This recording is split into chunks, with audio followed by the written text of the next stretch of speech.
Now, even though the Enlightenment ideas may not be shown directly into what is happening in Syria right now, they have played an enormous role in shaping how the world thinks about politics. Ideas that were this influential came from a man who was as much as his ideas. Jean-Jacques Rousseau changed the ways of thinking about government, politics, psychology, and philosophy of the human nature. He was an important thinker because of his contributions to political and moral philosophy and psychology and his impact on later philosophers. Born in 1712 in the Enlightenment period, he received education from his father about the inoculations of republican patriotism and read classical works that discussed and dealt with the Roman Republic, which contributed to his stance on some philosophical aspects. He wasn't only a philosopher, no, he was much more. He was a talented musical composer who wrote many operas, plays, and musical pieces which were widespread and played across France. Rousseau entered an essay writing competition, which is like an IB school's dream about a student, in which he wrote the first discourse, and it answered the question if the returning of the sciences and arts tended to purify morals. It won, which made the school hosting the competition sponsor his second essay, which was called the Second Discourse, in which he discussed the origins of inequality among men and if it was authorized by natural law.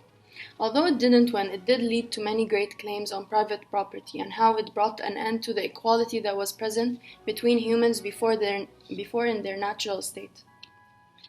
He has many works like the essays that discuss problems, but the one I will be focusing on is the one with the solutions, the social contract. Now, the social contract, it talks about the power of the people that they should have in their nations or countries, and it discusses a democracy that is more direct, in which every citizen directly represents himself and votes upon the general will to pass laws. It talks about how all the laws need to ensure equality, freedom, and security beyond that depends on the local circumstances. Rousseau also discusses which form of power is the best. He states that although monarchies tend to be more powerful over a large population, he thinks the aristocracy is most stable in any situation. He says that people are the sovereignty, exercising their power by meeting publicly and often to talk about the issue going through their countries, and he states how attendance is important because every single citizen needs to participate and debate on the general will, or the state will fall and it would not work. And he talks about how people shouldn't vote for their particular will, but they should vote for what they think the general will is. And in case of emergency, the country would go on a brief dictatorship, which will then return to its direct democracy when it's over. We can see these points through the French Revolution, especially when the assemblies of the first, second, and third estate had met to discuss the general will after 100 years or so, because of the crisis that France was going through. It led the assemblies to quarrel and lock out the third estate, which then met in another room and made another government and took the tennis court oath and wrote the Declaration of Rights of Man on how the people needed to be equal and free by law and to be treated fairly with respect and dignity, also how the representatives only represent the people, as the people have the power and any law must be discussed with the citizens. Seeing history repeat itself, you realize how people never really learn from their past. The French Revolution, carrying Rousseau's and many other philosophers' ideas, it spread them out to the world because during and after that, scholars from the Ottoman Empire started being sent to go to study in France and other European countries to bring back the Enlightenment ideas that were developing during that time back with them to their countries. Some habits, such as drinking wine, were refused since it would have went against the ethics or morals of the country or religion, but the ideas of the Enlightenment, the context of it, that roamed within the countries, came back strong with the scholars and spread within the kingdom. Ideas like freedom from absolute rule and equality of the people within the country's laws interested people and made them want to change what their situation is, with local governors ruling each state that went back to the monarch that was the head of the whole empire.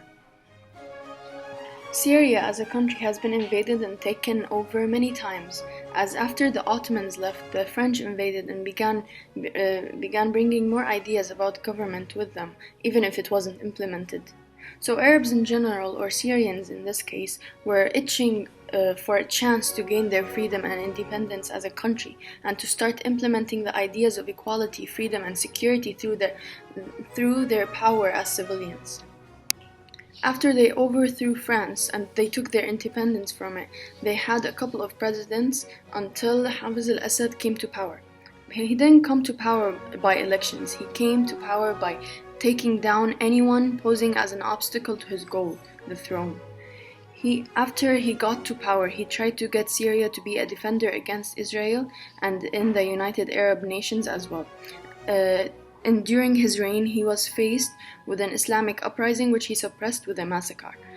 There were always government agents everywhere that took out people who opposed him as the government became harsher after the Islamic uprising.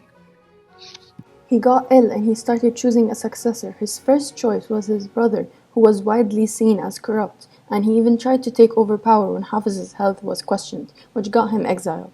Hafiz's second choice was his son Basil, who died in a car crash accident in 1994, which led him to his third choice, Bashar, who did not have any practical political experiences yet, and when Hafiz died in 2000, people saw Bashar as hope for development in the country. The first 2 years for him were great, as he made people love him and showed them that he's much more open-minded and modern than his father was, and people thought that the government's grip lessened and that they had more freedom and equality within the country. That feeling was not lasting, as the people started sensing that his ways did not differ from his father's, and even with a new age, the dynasty kept taking out people whose opinions opposed the government's. People secretly hoped for a spark, to which they got when a group of teenage boys wrote revolution statements on a school's wall which they heard from a news channel during the Arab Spring. And when the peaceful protests that tried to take down Bashar al-Assad for his many mistakes were faced with violence for months, the civil war broke out, consisting of two opposing sides, and new groups that terrorized the streets, like ISIS, that were caused by ignorance and the dictatorship that had passed with them during these years. The social contract was widely read and discussed openly throughout France, and it is believed to be one of the sparks that lit up the French Revolution, and I think it has done that in a similar way to the Syrian Revolution.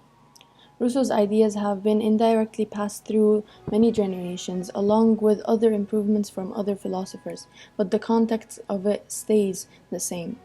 People know that they are the power, and they subconsciously know that they have signed a deal with the government, and they know that it's supposed to be helping the true power of the nation and to protect their freedom and treat them equally under normal circumstances. They know that the way they are living now is not the way they had signed up for, and like Rousseau had said, man is born free, but everywhere he is in chains. People already sense that the opposite is wrong, but without publicly showing that what is specifically wrong and what the solutions are to it, like Rousseau has done with the Second Discourse and the Social Contracts and other works, these ideas would not have been as clear as they are today, challenging the current unfair governments with human rights.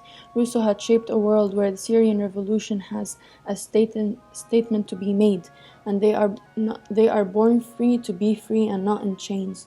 They do not want to be enslaved by an absolute ruler who only represents his own particular will instead of the country's general will. They do not want to feel oppressed, powerless, and hunted down by the people who were supposedly protecting them, just because they might have said something that opposed the government's ideals. That is why why revolutions happen, and that is why Rousseau is such an important figure in history, in this part of history. He has given the problems a name and a face to be recognized with, and made the more common people informed about their basic rights and the situation they are in now.